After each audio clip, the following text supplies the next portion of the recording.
नमस्कार, welcome to सामर्थ्य with लग्नेश। आज हमारे इस ब्रॉडकास्ट में डिस्ट्रिक्ट हमीरपुर के संतोष वर्मा जी हैं और हम स्वागत करते हैं संतोष वर्मा जी का हमारे इस ब्रॉडकास्ट में। धन्यवाद सर।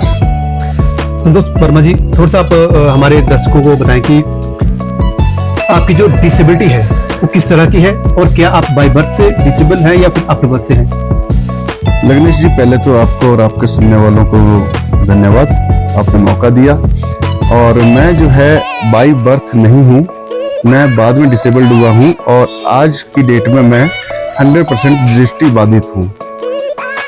जी, तो संतोष वर्मा जी, जब आप शारीरिक रूप से स्वस्थ थे तो आप किस तरह का कार्य करते थे? मैं जब बिल्कुल ठीक था तो मैं ओनिडा कंपनी में as a service engineer job की है मैंने, और सन 2007 तक मैं कर पाया हूँ। उसके बाद में एकदम से डिसेबिलिटी बहुत ज़्यादा बढ़ गई और मेरे को उसके कारण नौकरी छोड़नी पड़ी। जी, तो जैसे आपने नॉर्मल लाइफ से आप डिसेबिलिटी लाइफ में आए, स्विच किया आपने, तो किस तरह की समस्याओं का सामना आपको करने को मिला? लग्नेश जी, ये तो आपको मालूम है कि बाद में डिसेबल्ड होना जो है एक चीज, नई चीज आ जाती है हमारी लाइफ में, क्योंकि हमें उस चीज का पता नहीं होता। अब जैसे दृष्टिबाधित होने पे कैसे चलना है, कैसे पढ़ना है, बसों का सफर करना मुश्किल हो गया, क्योंकि हमें जो है कभी तो चलती बस से चढ़ने उतरना पड़ता था। आज जो है बसें चली जाती हैं, हम खड़े रह जाते हैं। कई तरह की प्रॉब्लम्स आ रही हैं, लेकिन उनको धीरे धीरे मैनेज करते हुए अब आगे लाइफ को बढ़ाना पड़ रहा है। जी, तो जैसे कि आपने बताया, तो क्या आपने कुछ संगठनों का भी जानकारी होगी आपको या कुछ हेल्प मिली आपको?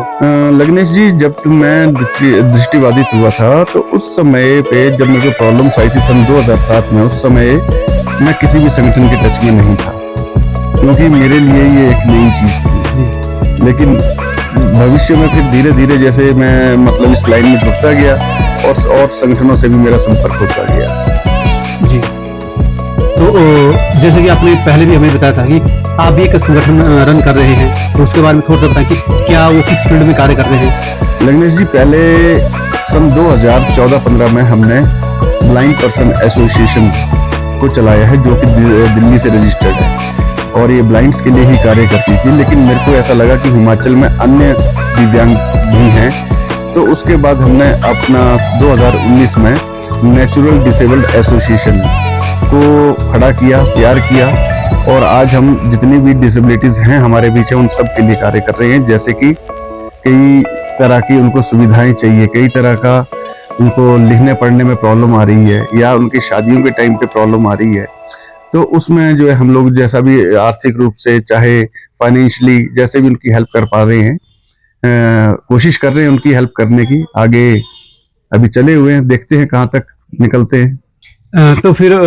जो आपकी जो एनडीए है, तो क्या स्पोर्ट्स को लेकर भी कार्य करते हैं? हाँ जी, आपने कुछ जी, मैं आपको बता दूं कि जो हमारा एनडीए नेचुरल डिसेबल्ड एसोसिएशन है, इसके साथ में ही एक अटैच किया है हमने para sports, district Hamirpur para sport association, जो कि डिस्ट्रिक्ट हमीरपुर के दिव्यांगों को स्पोर्ट्स के रास्ते पे लेके जाती है, जिससे कि उनका शरीर भी स्वस्थ रहे और वो इस फील्ड को एक भविष्य के तौर पे भी देख सके।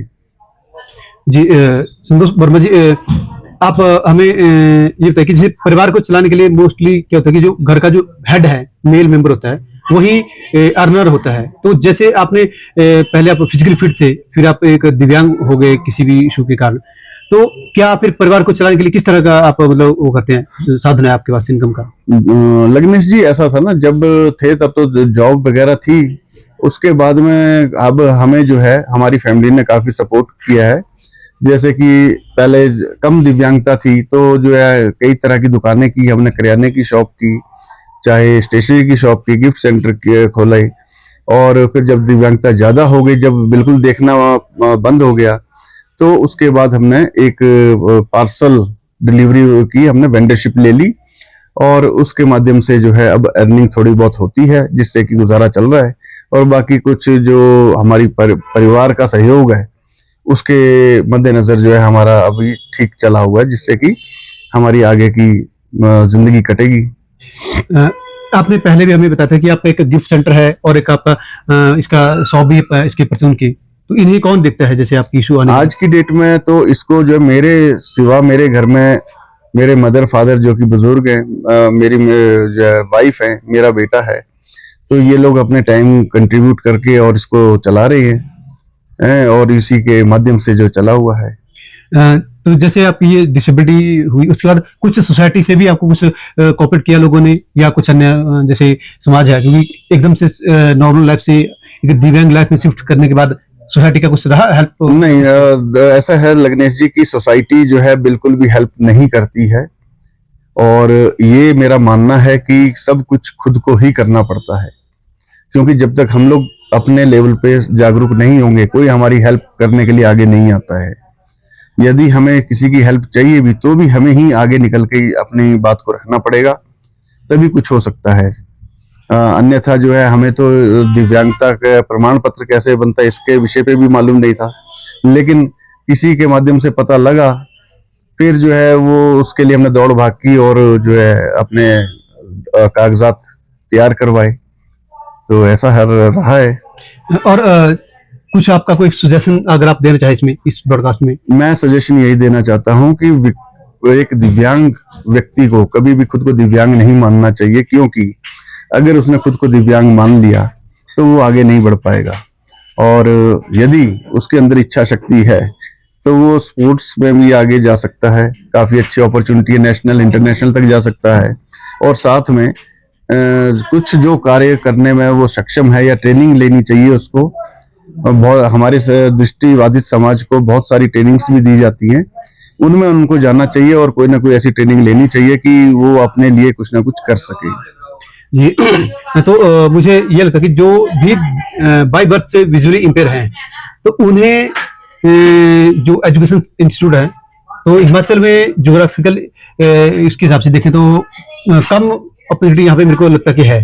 हाँ तो लग्नेश जी, अभी ऐसा है ना, हिमाचल में सिर्फ एक स्कूल है जो हमारे लिए दृष्टिबाधित बच्चों के लिए है, जबकि जो हमारे हिमाचल की कंडीशन है वो प्लेन एरिया नहीं है, पहाड़ी क्षेत्र होने के कारण जो है बहुत कम सफर बहुत लंबा हो जाता है, तो और जगह जगह पहाड़ गिरने और इस तरह की बारिशें, उससे भी नुकसान होता है। तो हम तो ये चाहते थे कि सरकार जो है, जैसे हमारा जो है ये अपना एमपीज हैं, 4 एमपीज हैं, तो उस स्तर पे 4 स्कूल अलग इसमें दे दे लोकसभा क्षेत्र में, जिससे कि हर बच्चा जो है उन स्कूलों में जा सके।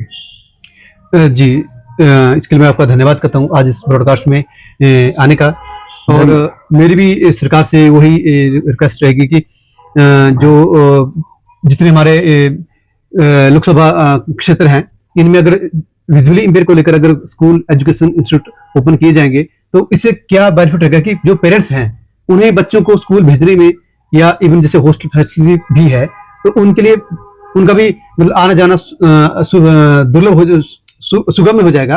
तो सरकार अगर इस इशू पे लेकर थोड़ा सा विचार करेंगे तो और अच्छा रहेगा। और मैं धन्यवाद करता हूँ आपका इस ब्रॉडकास्ट में आने का। धन्यवाद लग्नेश जी। और मेरी सभी से रिक्वेस्ट रहेगी क्या, ये जो हमारा यूट्यूब चैनल है सामर्थ्य विद लग्नेश, काइंडली इसको सब्सक्राइब और शेयर करना। धन्यवाद।